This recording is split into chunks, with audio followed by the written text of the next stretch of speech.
All right, folks, we're here at the Concepcion Law Firm with Leonardo Concepcion here in Miami Springs, and we want to talk a little bit about their law firm and what they do, but also some of the challenges that drivers face here in South Florida and some of the issues if you get in an accident here in South Florida. So without further ado, Leonardo, thank you for having us. Thanks, Lester. Thanks for being here, and thanks for having me on. I appreciate you inviting us into your office, and you have a beautiful office here. And I understand you just recently moved to this location here in Miami Springs. We did. We were in Virginia Gardens for about 3 years now, and this year, about 5-6 months ago, we moved actually into Miami Springs. We're right on South Drive, right across the street from the IHOP. Okay, so right on 36th Street and South Drive, and for those who are not familiar with Miami Springs, it's just in between Lejeune and 57th Avenue and 36th Street is where he's located. That's right. In fact, your address is 5245 Northwest 36th Street, Suite 230, Miami Springs, Florida 33166. Perfect. All right, so I understand you grew up here in South Florida. That's right. I'm a local Miami guy. My parents and I immigrated from Cuba when I was very young, when I was about 3 years old. Okay. Grew up right across the canal here in Hialeah, my whole life. So I've, been here about going on 35 years now. All right. So I grew up in Hialeah, went to Hialeah High. Okay. After high school, I joined the military. I was in the Marine Corps for 4 years. So, I spent some time away, then came back.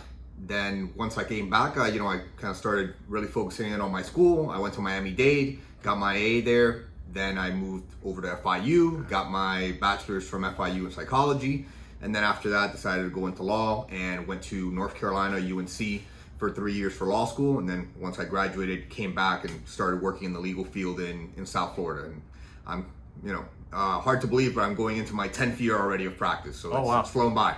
Time does fly. Now, I understand you're married and have a couple kids. That's right. I'm married. I have 2 boys. We've lived in Miami Springs now for about 8 years.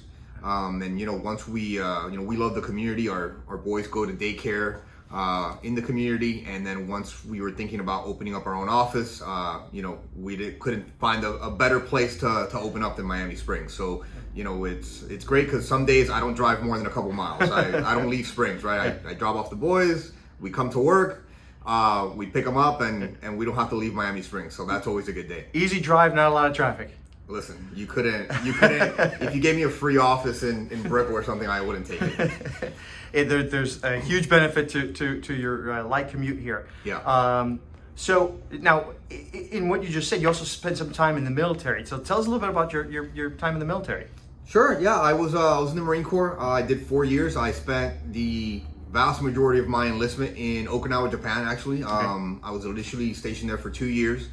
And, once my rotation was coming up, I figured, when am I ever going to live in Japan again? So I actually extended and finished out my whole tour there. So I lived in Japan for almost 3.5 years. Pick up any Japanese while you're there?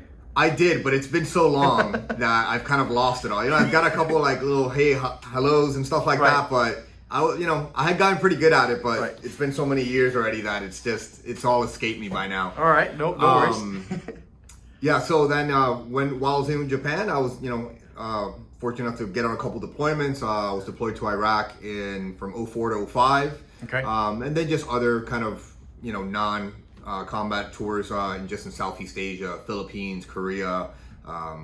Places like that. So, but doing my history here, 04, 05, we were actively in a war zone there in Iraq when you served in Iraq, not Afghanistan. You said Iraq. Right, Iraq. Yeah, no. So through 04, 05, I mean, it was definitely a time that was still pretty active. The biggest things that happened during that time I was there was the invasion of Fallujah and the first elections occurred while I was there as well. So yeah, it was still a pretty active time. All right. So, we have to say thank you for your service to your country. Because, it's a lot of folks call it a calling when they get the opportunity to serve our great nation. So it's always, to you and to all the veterans who serve for our country, thank you for your service. So we really appreciate that. Well, and you're still kind of working with the nation in terms of using, the legal system now, where you go and use, the freedoms and the justice that we have in our country to defend people who have been hurt in an accident. That's part of what you do. Tell us.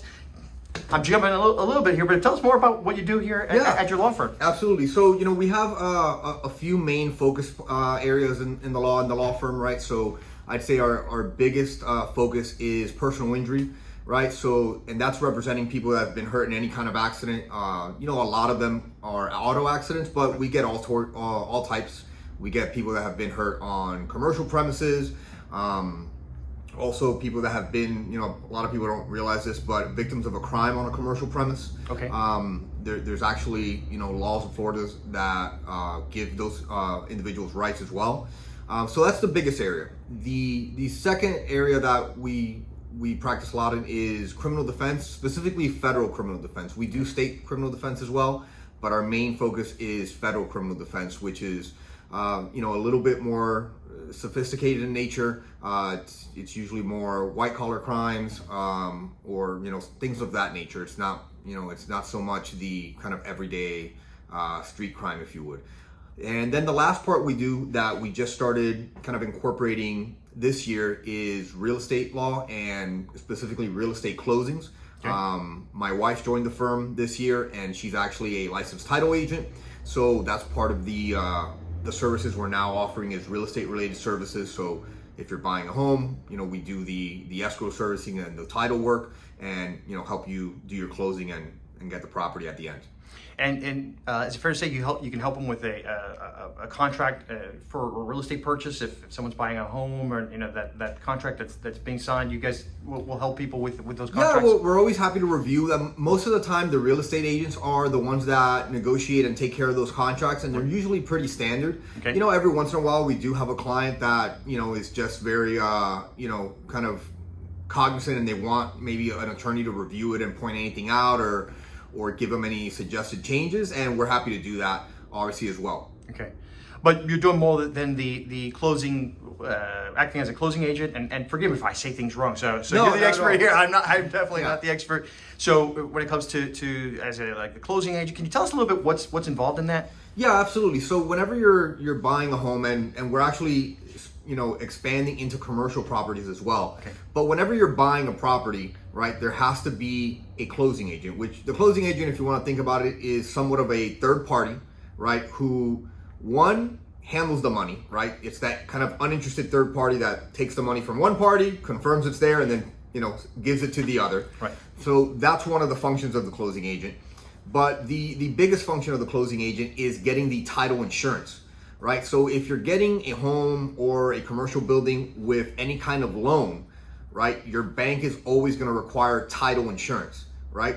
So what title insurance is basically insurance that guarantees that, God forbid, there's some kind of error in title at any point prior to your purchase, and someone in a year, 2 years comes up and says, hey, this is my property, right? I'm the owner. There was a fraudulent transfer or some kind of erroneous transfer down the line that you had no idea about. Give me my property back.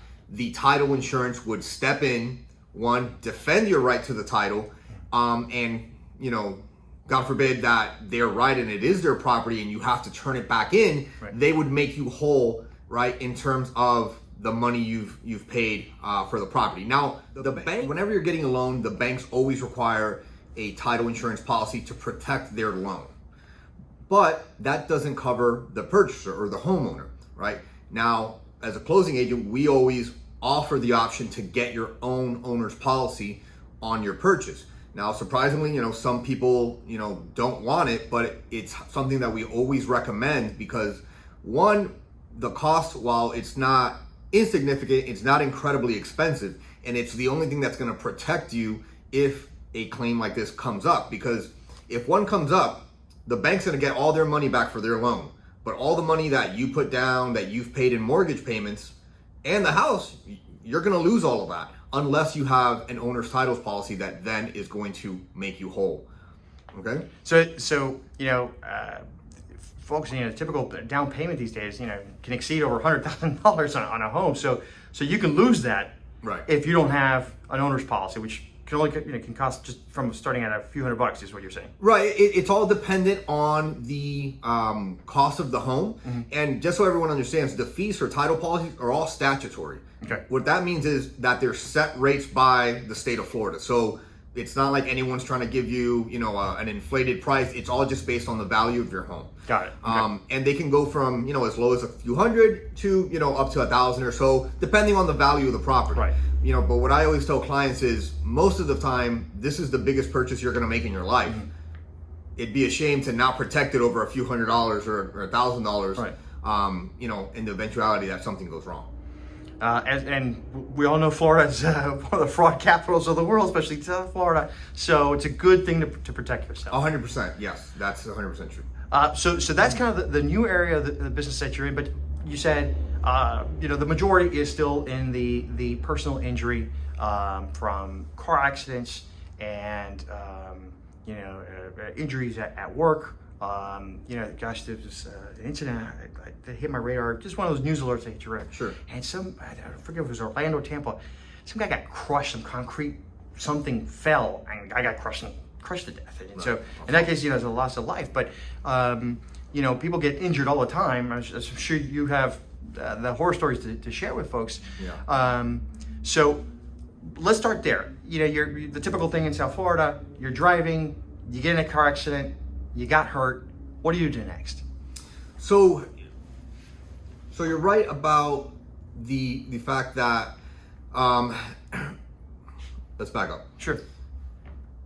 So the biggest risk that most of us take where we have the biggest chance of getting injured is driving, right? Because that's something we do, most of us do every day. Yeah. And we drive for a long time every day, right? Most people are driving anywhere from 30 minutes to an hour a day. So that's where your biggest risk is to getting hurt, right? Because you're bound to get an accident if you're driving in South Florida for years and years and years. Right. So the first thing that you need to do is obviously make a police report. Sometimes, I get clients that call and they say, I got into an accident, but we didn't report it, right? We just exchanged information, or I got the person's phone number, but now they won't pick up the phone. Mm-hmm.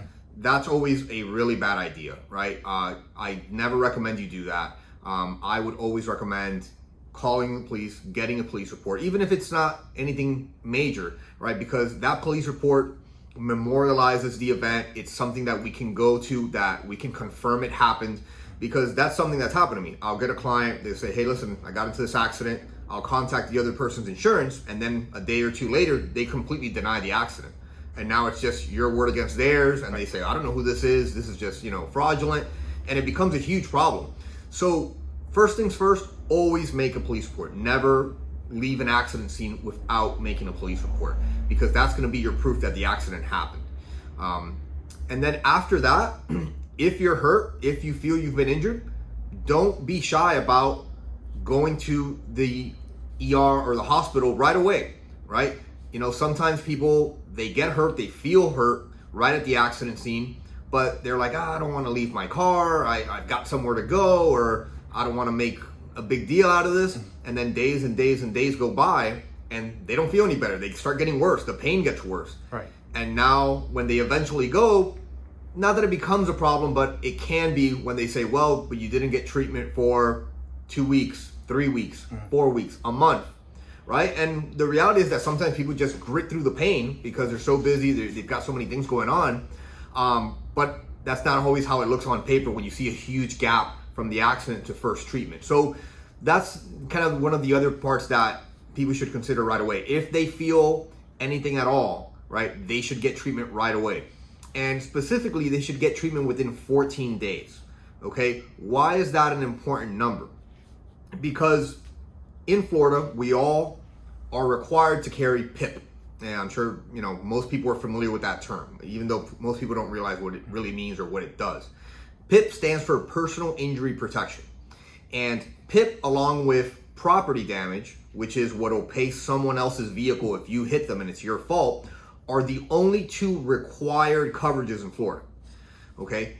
And what PIP does is it says, if you're involved in an accident, regardless of fault, that's why sometimes people refer to it as no fault insurance, right? You are entitled to $10,000 for medical expenses, okay? And that's it. It's not money that can really go in your pocket. You can also use it for lost wages if you need to get medical treatment, but mostly it's used for medical payments. So if you get an ambulance ride, if you go to the ER, all those things are covered by PIP. That's another reason sometimes people don't want to go to the hospital. They say, I don't have insurance, right? So they're like, no, they're incredibly scared of getting an ER bill because that can be extremely expensive. Right. But if you're in a vehicle, right, you've got that PIP coverage, right? So that is going to pay for the first $10,000 of medical treatment. So, don't be worried about not having insurance or the bill, because that is there to provide that immediate medical attention. But going back to why it's important to go within 14 days is, if you don't get treatment, your first treatment within 14 days, you lose access to that money. Oh. You lose the entire $10,000 of PIP benefits. So that's why it's important to go within the first 14 days. If you don't do that, you will lose access to that money. You can still potentially make a claim against the other driver if they were at fault, but now you've really lost out on a key benefit, and you've really kind of torpedoed your case to a certain extent, right? Because you didn't establish an injury right away, and you lost a huge chunk of money that was for your benefit. Right. So a couple things. If you have, PIP, which everyone is required to have PIP. So let's say you're in an accident, the other car either, let's say, drives away, it's a hit and run, or doesn't have insurance. Your own PIP, regardless of whose fault it was, will still cover your health bill. Is that correct? So yeah, and let me explain that, because that's something that a lot of people struggle with when they call me, and you just hit on. Going back to the name of no fault, right? PIP covers your medical bills no matter who's at fault, right? So if you're in an accident and you receive medical treatment, your PIP covers. Doesn't matter who's at fault. That's why it's called no fault. Okay. And that, a lot of times people kind of struggle with that concept. They go, because they say, but I'm not at fault. That doesn't matter. That's not what PIP is designed to do. It doesn't matter who's at fault. If you're injured in a car accident, your PIP has to pay first. And interestingly enough, by Florida statute, it's what's called a primary payer, meaning you get into an accident, you get taken to the hospital, and they say, give me your car insurance. And you go, no, wait, I have health insurance. I've got the best health insurance. I've got Cigna. I've got Florida Blue. I don't need to use my car insurance. They will say, nope, under Florida law, PIP has to pay first. It's a primary payer. Once PIP is exhausted, you can then use your health insurance, but PIP has to pay first, okay, by law. So that is something that a lot of clients struggle with. But it's something that, it's not really negotiable. If you receive medical treatment as a result of a car accident, your PIP out of your own insurance policy will pay the first $10,000. So let me ask you. So if I go to the hospital, I think my insurance. If you go to an urgent care, the out of pocket maybe, I don't know, $70 or something like that. And if you go to the ER, it's like around $300 or something like that. If you get injured in a car accident and you go to the hospital, PIP will cover everything. There's no copay at that point, or right. What? So it covers. They have a whole formula of how they cover bills. Right. Okay. And it'll usually cover about 80%.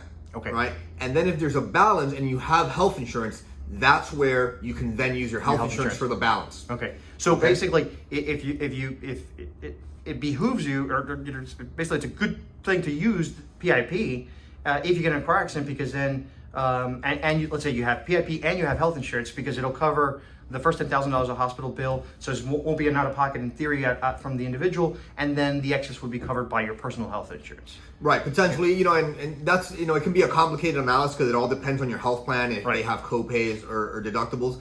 But what the point I would like to get home is that it's not optional. Right. Sometimes people think like, oh, I just won't use it. It doesn't work that way. The hospitals themselves are required to bill it. So once you come in and it's reported that you've been in a car accident, they have to get that information and bill your PIP. Okay? Because most of the time, your health insurance, when they find out it's a car accident, they'll say, we're not paying that until you bill PIP and it's exhausted. Then you can come and bill us, right? So it's kind of an interesting little area of law, but that there's just not a whole lot of wiggle room there for people to make that decision. It's just something that's automatic, and it's just built into the Florida insurance system that way. Well, I mean, most people don't have no clue about any of this. No, and again, it's a required coverage, and people really don't understand how it works. They just, and that's a lot of the calls. A lot of the calls we get is just educating clients on. Well, no, you have this. This is what it does. Right. No, you have this. This is what that does. But and this is why I always, when we talked about doing these videos, I was really kind of excited to do it because it's hopefully going to fill that knowledge gap for clients so that they know what they're getting when they get their policies. Very important because shopping for policies is a whole complicated thing that sometimes I driving home, I don't understand half the stuff that they're going through and what am I covered? And then you're like, man, are they scamming me? Are they, what? And so you're kind of trying to go through in terms of what do I really need versus, what are they trying to BS me for certain things? Sure. And so it's that struggle there, frankly, for being ignorant about insurance policies. Yeah, and look, and it's not, it's not an easy subject, right? I mean, I know all this because it's my job. I do it every day, and I've been doing it for 10 years. But when I first started, it was all a foreign language to me. It really took time to studying it and working cases on a daily basis to really get it. So I don't blame anybody that says I don't really understand what I have. And this is why I always tell clients, and I'll tell everybody that's watching this video, if you ever have any questions or want to know, hey, I'd just really love to ask someone who knows a quick question about my policy or what I need, feel free to give us a call. We look at policies all the time for clients. If they say, hey, I've got a question about this, I don't know what I have, right, give us a call. You can send it to us. We'll take a quick look, and in 5 minutes I'll tell you this is what you got, this is what you don't have. That's excellent. That's a great service that you provide. Absolutely. So all right, so we got in the car accident, we filed the police report, we're a little bit hurt, went to and do you have a preference for ER or urgent care or it just depends how you're feeling, right? I mean, look, it just depends on the seriousness of the car accident. If you're at the accident scene and you really feel terrible, I mean, and people know what that means, right? Like, you feel like something's really wrong, go to the ER. Yeah. Don't risk it. Don't say, someone will come pick me up. Just go, right? Because you don't want it to be something serious that you ignore. If maybe you feel something but it's not urgent, then you can wait a day, you can wait a couple of days, you can go to an urgent care afterwards and just be seen if it's not going away. If you're just maybe getting some soreness initially off the accident, but you think it'll maybe go away, you can just wait a couple of days and see. And sometimes it does, and sometimes it doesn't. One of the things we see is that most clients don't report injuries at the scene, right? And that's actually really common because the way it's explained to me by doctors, and after doing hundreds of depositions with doctors and ER physicians, stuff like that, is that most of the time when you get in an accident, your adrenaline goes off, right? And that adrenaline, that kind of excitement, that that anxiety from the accident kind of dulls all your senses. And it's not till the day later, after you go to bed and you wake up, and then you're like, you've got this soreness everywhere, you've got a pain here that won't go away, and people really don't start feeling it until the next day sometimes, because that first day, the adrenaline, the cops came, now you're calling your insurance, and that whole first day of an accident is just incredibly stressful. Yeah.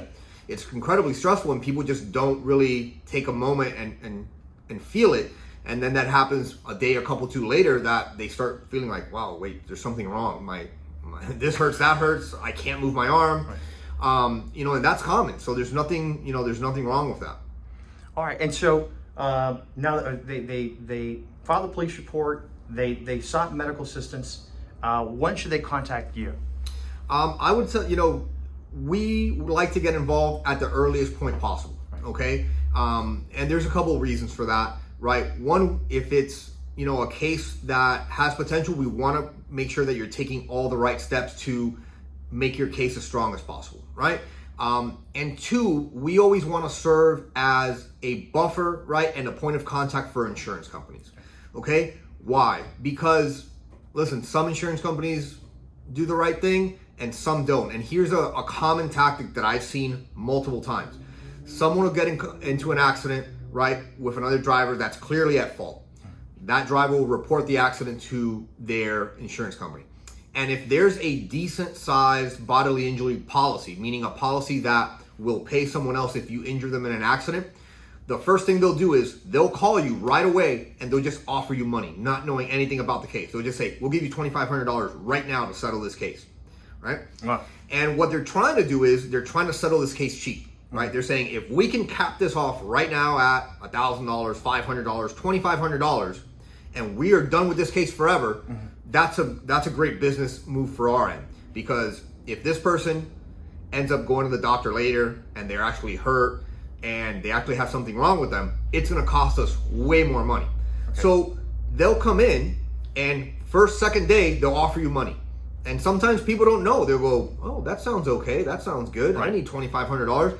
Or they don't even really understand what they're giving away for that $2,500. And they'll accept it. And they'll send them a check, they'll cash it. And then again, a couple days later, they start feeling bad. They start getting pains, they start getting treatment, and they find out they have a very serious injury. I've got a hernia, right? I've got a tear in a ligament, my knee, my shoulder, something serious. I need surgery, right? And then they come to us and they go, what can we do? And when that happens, unfortunately, what we can do is nothing, because they've already signed away their claim for that case. So, that's something that happens more commonly than people would think. So that's why I say that as an attorney, I want to be involved as early as possible, because the moment I get involved, you stop getting insurance calls. Now they have to call me. Got it. And when they call me and say $2,500, I go, what do you mean? We don't even know what his injuries are. Why would you be offering me money at this point? That makes no sense. Right. So we want to advise you, and be there as a counselor when you're getting these offers for these insurance companies, to make sure that we're not giving away things or agreeing to things that are not in your benefit. So that's one of the reasons that we want to get involved as early as possible. I've had clients call me from the accident scene, and I go, okay, fantastic. Here's what you do. Do your police report, go to the doctor if you don't feel bad, and we'll talk afterwards. Perfect. But at that moment, we start getting involved right away, letting the insurance companies know we're the point of contact for the client. Excellent. And so, bottom line, someone sends you free money. There's strings attached to that. Right. There's no such thing. Wait a second. Why are they offering $2,500? It's really because they're trying to save thousands of dollars more. Right. And you never know how much that is, right? So I had a client that happened to, and the only reason we were able to save it was because I had actually sent a fax that same day saying, hey, I'm the attorney, and they talked to him afterwards. So we were able to undo it. Right. Wow. So they were saying, all right, you're right, we shouldn't have contacted him. So that settlement is null and void.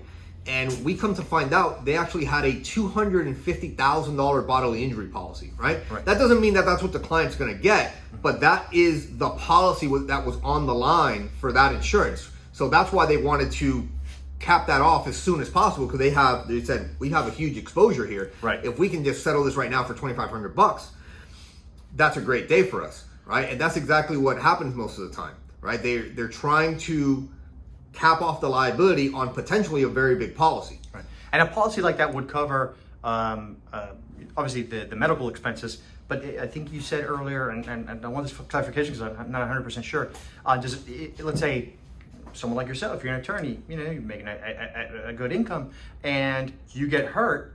All of a sudden, you're losing. You can't handle your clients. You have a loss of income. Yeah. Does that would that a policy like that cover that loss of wages or loss of income? Yeah, so there's actually a handful of things you can recover damages for if you've been hurt through someone else's negligence.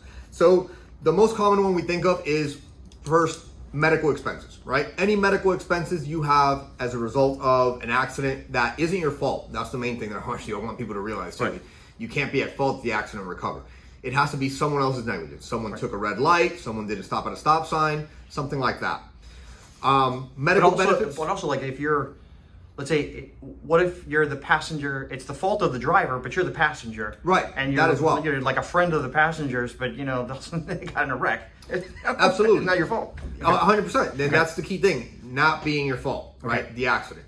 But if it's not your fault, right, then you have potential claims. So what are some of the things you can claim, right?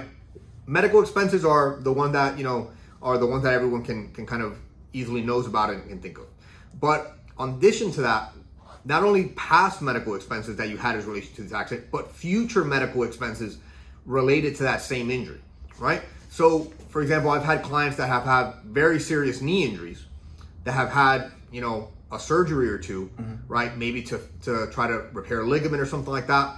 But the doctor at the end of the day says, listen, this will help for now, but you will eventually need a total knee replacement because of this, right? Okay. You don't need it right now, but you're gonna need it. That's without question. So that's something else that you can recover for future medical expenses that are a result of the accident or injuries you suffered in that accident. Okay. And is that resolved when you get involved initially, or are you able to help them out after the fact as well? No, so that has to be part of the claim once we're making it, because once you settle the claim, you can never come back. Understood. Right, and that's why it's so important to really address these claims and get someone involved, an attorney involved early on, because again, most people don't realize this, so they think maybe sometimes, and that's a call we get all the time. Well, hey, listen, I settled for a couple $1,000s, but now it's gotten way worse, and now I've got way worse injuries, and I didn't realize how bad it was. Right. Can I come back and get more money? Unfortunately not. Right. You only get one bite at this apple. And that's why it's incredibly important to, do it the right way from the beginning. So going back to the things you can recover. So we've got the past and future medicals, right? We've got pain, we've got suffering, and then we've got lost wages, and then we've got lost earning potential, right? And those are all things that can be recovered, and some of the examples of that, and people are like, well, what does that mean? It just depends what you do. I had a very serious case about a year ago where someone was involved in a car accident and they broke their arm. They shattered their forearm, and they had to have multiple surgeries to repair that forearm. And the client, was a dental hygienist. Oh, wow. So unfortunately, the dexterity, the fine motor function in that person's hand never returned to the levels it was before that accident. And there was just no way that she could go back to doing that job because she couldn't handle sharp instruments in someone's mouth with the lack of motor dexterity that she now had. Right. So unfortunately, she was completely knocked out of that field, right? So obviously now she has to look for alternative work and alternative jobs, but unfortunately none of the things that she had experience or training for paid the same, right? Because if that's what you've done for 20 years, right, and now you're close to retirement age, and now someone says you can't do it anymore, you can find something to do, sure, but most of the time it's not going to be at the same level, right? She at her experience level was making a good salary, so now she had to take something almost 50% less than what she used to make. So that difference for the rest of her working life is recoverable. That's something that we can make a claim for. Okay, so that's in the lost potential earnings, right? So there's lost wages while you're injured. Let's say you're temporarily knocked out, but that one you're covering is lost future potential earnings because the injury prevented her from continuing her career. Absolutely. You also mentioned pain and suffering. So what's recovered there in pain and suffering? Pain and suffering is just what it sounds like. It's hard to put. It's always hard to quantify, right? Because how do you put value on that? That's obviously where juries come in. If we take these cases all the way to the end. But you're able to recover for those things, right? Individually. Sometimes people say them together, pain and suffering, right? They're actually two different components, right? One is the pain that you feel in those injuries, right? And that's a very real and serious thing, right? Because anyone that's ever had an injury that deals with a chronic pain every day, how badly that affects your life. Yeah. If you have chronic neck pain and every day you've got a neck in your pain, you've got a crank in your pain, you can't do this, you can't pick up that constant pain, that's compensable, right? Because that's something that you didn't have before an accident, that via someone else's negligence, now you're going to live with the rest of your life. Wow. And then the second part is the suffering aspect of it, right? And the suffering aspect of it can be not so much the pain, but the mental suffering of it, right? Because everyone that's had an injury or a chronic pain like that knows how that affects your whole day, right? You're not in a good mood. You know the pain's there. It's just frustrating, right? It affects every part of your life when you have a serious injury, right? And that suffering is also compensable, right? That's something that juries are allowed to consider and give a monetary award for.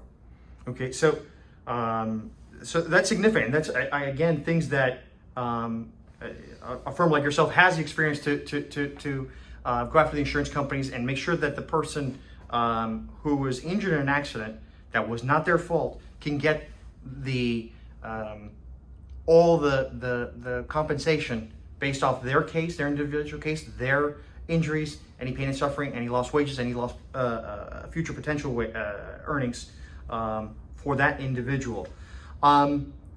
So I know you have a lot of experience both in dealing with unique cases and in dealing with the insurance companies, because obviously the insurance companies, they want to pay as little as possible. Sure. You know, you said some insurance companies will try to do the right thing and give, but you know, most are going to try to, you know, not necessarily proactively do the right thing. And what I mean by, I would put a modifier on that is, by the right thing is what the law forces them to do, or they're going to be, punished for. Right? Got it. Okay. So,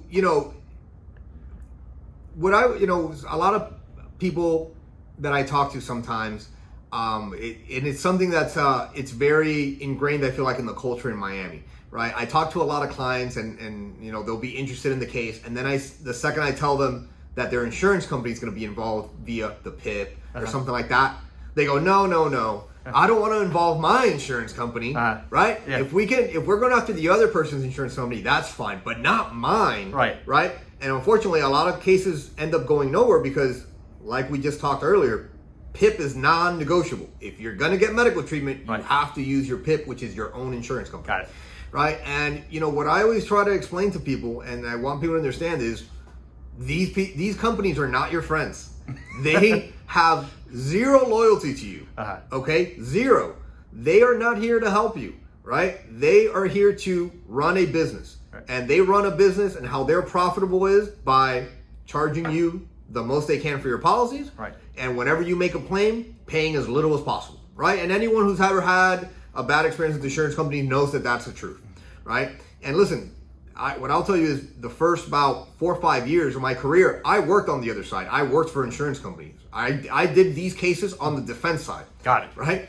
And I can tell you that the first thing that an insurance company does when you make a claim, right, on your own policy, is they look and they go, is there any way to deny this claim, right? Is there any way to say that this coverage shouldn't apply, or for us not to get to cover this claim?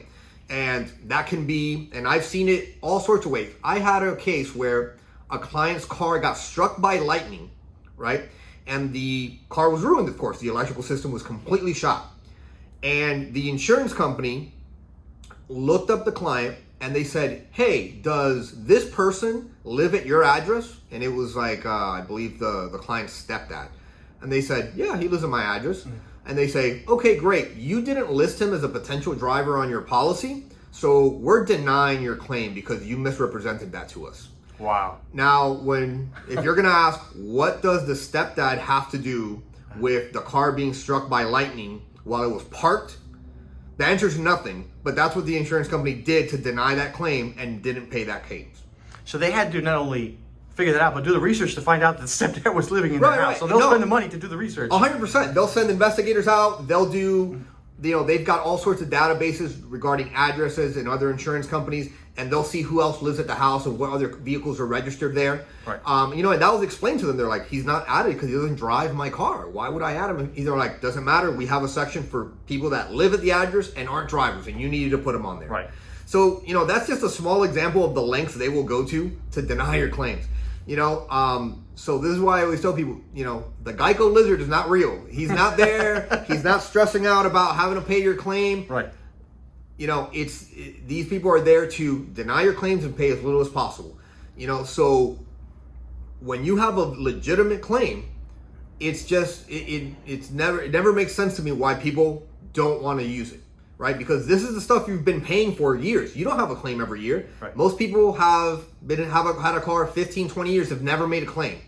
So you've paid, if you do the math, right, you've paid those insurance companies thousands upon thousands of dollars. And then the day that you actually have a legitimate claim, they don't want to make it, right? Because they think that, the insurance company's going to get mad at them or something like that, right? So that's always just something I always try to get through to people is, there's no loyalty in this business for them, I personally shop around my insurance policy every 6 months. Okay. Wow. every 6, just this last time, Right. I was with a major carrier, and my insurance bill went up $400. I didn't have an accident. I didn't have a claim. I didn't have anything. Right. And it went up $400. I shopped around. I got a new policy, all the same coverages for almost the exact same price I had before. And then when I told them I was leaving, they said, "Well, we can match that." I said, "Well, why did you give it to me from the get-go, right?" Right. It's just business to them. Trust me, no one at any of these insurance companies is losing any sleep because you made a claim. They've got entire departments dedicated to these things. So, so that's great advice in terms of shop for your insurance every 6 months. Absolutely. And now, one of the things that you alluded to in the Lightning case is that, hey, anytime there's a change in your household, go ahead and report that to insurance so they can't deny you later down the line from let's say, for example, I got 2 kids that turned driving age. They both got their restricted driver's license. I immediately called, hey, I'm adding this. Interestingly enough, adding the daughter, no change in rate. Adding the son, boom, big change in the rate. Yeah, that happens. But that's a good point, right? So what I tell clients is make sure that everything is accurate on your policy. You can, sometimes that, and just like that Lightning case, that's what happens a lot of the time. People say, well, so-and-so lives with me, but they don't drive my car, so I'm not gonna, say anything. Right. That's a mistake. Say, listen, I have this person, but they don't drive my car. And most insurance companies, what they'll say is, you can list someone as an excluded driver. And that's fine. Right? But if you don't report them, you leave them that window that if something happens and they come back and they find out you didn't tell them about a driver in your home, that they can deny your claim. And look, and what I also tell you is, those kind of tactics are more common with the small scale insurance companies. The major carriers rarely take those approaches, but they do sometimes, right? But the small scale carriers are the ones that are more aggressive about trying to find ways to deny the claim, right? So that's something else I would tell clients to consider is, I know sometimes the smaller carriers offer a little bit of a better rate, but those $10, $15, $20, $50 you're saving, right?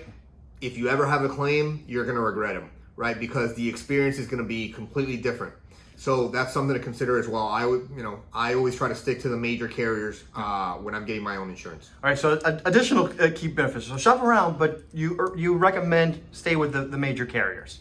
Yeah, I mean, look, everyone will make their own decision about prices and what they do and what they can't, but I just want to make sure people are aware of that, right? Because people don't understand. They think, and for the most part, most insurance companies are all very similar, but that's something that from my side and experience, I can tell you is accurate. The smaller carriers, right? So, I don't want to name any names, but the ones that, you're not seeing major commercials for, right? The ones that you're just getting locally here in Miami, those aren't the best usually, right? And those are the ones that are going to be very aggressive about trying to find ways to deny your claims when you make them, right? The major carriers, the ones that have, national spotlight commercials, right? Again, none of them have any great loyalty to you, but they just, in my experience, are less likely to go about those tactics about who lives there, can we deny his claim that way, right? Fair advice. Now I'm going to circle to the $10,000 PIP. If my history and my recollection and my brain remembers correct, that's about the same amount of PIP when I was 16. I'm 40. I'm approaching 50. Let's put it that way. Inflation's gone through the roof. $10,000 ain't what $10,000 was 20, 30 years ago. What do you recommend people get in terms of a minimal viable PIP? So PIP is actually standard. For the most part, there's no way to increase it. Okay. You can get an additional coverage that's called MedPay. All right. That's for medical expenses, right? And usually they'll offer you different limits. You can get $5,000, $10,000, right? But to be honest with you, that's not a coverage I recommend. And this is something when we were talking about doing these videos that we really talked about, right? Which is, the following that I want people to understand, right? When you get into an accident, right? One of the biggest things I always tell clients is, one of the most important factors to see if there's something we can recover for you is actually something that's out of your control, which is the other person's insurance and whether or not they have bodily injury coverage. It's called BI, right? Because that is the coverage that will pay you or anyone they injure in an accident. Okay, now here's the shocker part. That is not a required coverage in Florida. That is not required by law. Okay, so I actually looked at the statistic of this, and it's actually estimated that approximately 22% of all Florida drivers have zero bodily injury coverage, right? And that's throughout the state, Wow. right? So that means that if you're unlucky enough to get into a car accident with one of these individuals and you're hurt, you have no way of making a claim against their insurance because they don't have the coverage. You can go after them personally, sure, but I can tell you from my experience, 90% of people are judgment proof. They don't have enough assets that it makes sense to go after them personally. Right? The biggest thing everyone has as an asset is their home. In Florida, your primary home is protected as a homestead. You're not touching that ever, right? And most people don't make significant enough of an income, right, that it makes economic sense for the client or for me to go after them personally, right? Because taking a case from beginning to end is incredibly expensive, right? So if you don't have a guaranteed insurance policy there that you know the money's there, it's rare that an attorney will take that case on and take it all the way, right? Because there's just no guarantee of ever getting paid, right? You can sue them, you can go and win at a jury level, and then the judge is going to hand you a very nice piece of paper that says this person owes you this for the injuries they caused. And that's about as good as you're going to get. You can frame that piece of paper, but the big question is, how are you going to get the money on that piece of paper, right? Because if there's no money there, where do you get it from, you know? And that's the big issue. So you're always very much dependent on what is that bodily injury coverage, right? And what policy do they have? Now that 22%, that's Florida wide. Right. We actually have a higher percentage in Miami-Dade of uninsured motorists, right? In terms of BI. In Miami-Dade specifically, it's more from about 30 to 40%. Wow. So you have almost a 50% chance of getting into an accident with someone that has no insurance, right? And that is, you know, incredibly frustrating when you're injured. And we turn down easily, let's say out of every 10 cases, right, we'll get 3 to 4 cases that have no BI coverage. And there's just nothing we can do from that point if they don't have that coverage. So as a driver, if you're, well, kind of 2 points. One, if you're a driver, how do you protect yourself from, you know, at least coverage-wise, from that type of you get an accident, someone else's fault, they don't have BI, or even worse, it's a hit and run, they left you there. That too. How do you protect yourself? So that is one of the most important parts, right, that I preach all the time. I always say, like, the insurance company should cut me a check for how much I recommend this, which is I recommend everyone to look at their policies and make sure that they have uninsured motorists, right? It's usually called right? And it stands for uninsured or underinsured motorists, okay? And what this coverage does is it lets you recover from your own policy if someone else hits you, it's their fault, and they don't have BI coverage or they don't have enough. Got it. Okay? So it can be used in 2 scenarios, right? Scenario 1, you get into an accident, the other person has no BI coverage. Let's say you've had a serious injury, you have a broken arm, you need surgery, right? And they have no BI coverage. If you have coverage, you can now go to your right? This is obviously on top of your PIP, right? And you can recover for all the things we talked about, right? Okay. Injuries, past medicals, future medicals, pain and suffering, lost wages, future lost wages, right? Excellent. You can recover all those things from your own policy. Scenario 2, someone hits you, they have BI, right? But it's not enough. Same scenario. You broke your arm, you need surgery, right? Yeah. We were just talking about the cost of things. Surgery is going to cost you anywhere from $30,000, $50,000 potentially. Yeah. And the person that hits you, or loss of wages and right, all that, those that's got, you know, all adds up. 100%. All those things. And let's say the person that hit you has BI, but they have a minimum policy, right, $10,000. What does that do for you? You go, I'm not even, that doesn't do anything for me. That doesn't even cover my medical bills. Right?